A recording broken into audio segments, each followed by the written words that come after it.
From JBS Studios in Greater New York, this is the JBS News Update with Teisha Bader. I'm Teisha Bader with the JBS News Update for Friday, October the 20th, 2023. We open with breaking news. 2 hostages who have been held captive in Gaza since the Hamas massacre of October the 7th have been released by the terror group. U.S. citizens, mother and daughter Judith and Natalie Raanan, were visiting Kibbutz Nahal Oz from Chicago when they were abducted. They are now back in Israel, according to the Times of Israel, citing a statement from Israeli Prime Minister Benjamin Netanyahu's office, who said the government of Israel, the IDF, and the entire security establishment will continue to operate with the best of their abilities and efforts in order to locate all of the hostages and return them home. U.S. President Joe Biden addressed the American people last night, shortly after his return from a solidarity visit to Israel. Early this morning, I returned from Israel. They tell me I'm the first American president to travel there during the war. I met with the Prime Minister and members of his cabinet. And most movingly, I met with Israelis who had personally lived through horrific horror of the attack by Hamas on the 7th of October. More than 1,300 people slaughtered in Israel, including at least 32 American citizens. The president also spoke of the ongoing war in Ukraine and shared why he said making sure that Israel and Ukraine succeed is vital for America's national security. American leadership is what holds the world together. American alliances is what keep us, America, safe. That's why tomorrow I'm going to send to Congress an urgent budget request to fund America's national security needs, to support our critical partners, including Israel and Ukraine. It's a smart investment that's going to pay dividends for American security for generations. Help us keep American troops out of harm's way. Help us build a world that is safer, more peaceful, more prosperous for our children and grandchildren.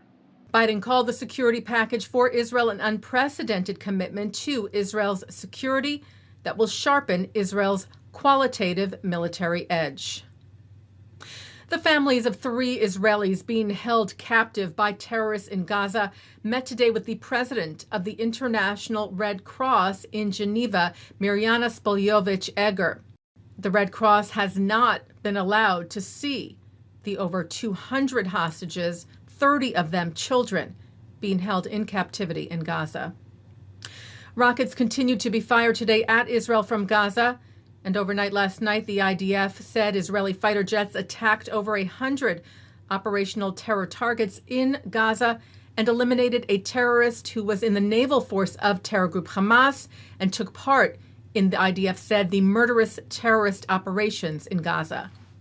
Rockets were also fired at northern Israel, and IDF forces came under fire several times from the Lebanese border, after which an IDF aircraft took out 3 Hezbollah terrorists identified in the area, thwarting terror attacks.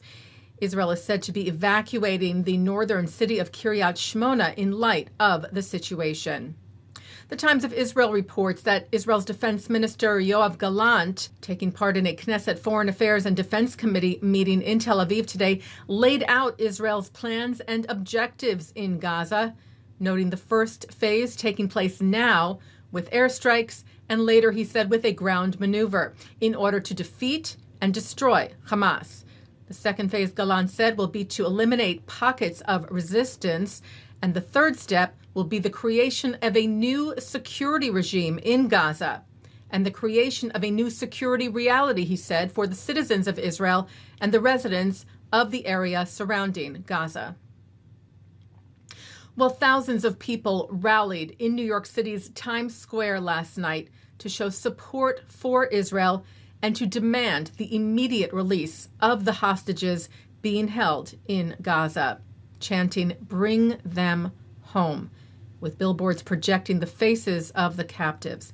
The rally, organized by the Israeli-American Council in partnership with New York Jewish community organizations across the board, included speakers like Senate Majority Leader Chuck Schumer and New York City Mayor Eric Adams, who spoke via video, likening the Hamas attack on Israel to the Emmett Till lynching. That act forced the entire world to confront the evil of racism.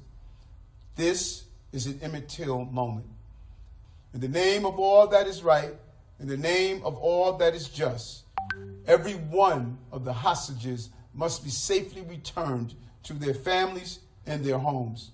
Family members of hostages being held in Gaza were also present at the rally in New York City last night, including Moshe Emilio Lavi, whose brother-in-law is among those held captive. He said those who are uniting to free the hostages are the heroes of Israel, the heroes of the sane world, heroes of anyone with a conscience. Taking a look now at our programming for tonight on JBS for Friday, October the 20th. Live Shabbat services are coming up from New York City's Central Synagogue, followed by Shabbat services from the Hampton Synagogue. At 8:30, we bring you different renditions of Israel's national anthem, Hatikva, the hope, and other moving music and prayers for the Jewish state. At 9, it's the Yom Kippur War film, The Battle Over the Soul. And then at 10:30, a replay from the Hampton Synagogue, followed by a replay from Central. And coming up next, a look at this week's Torah Portion. And that's the JBS News Update for Friday, October the 20th, 2023. I'm Teisha Bader. Shabbat Shalom. Am Israel Chai.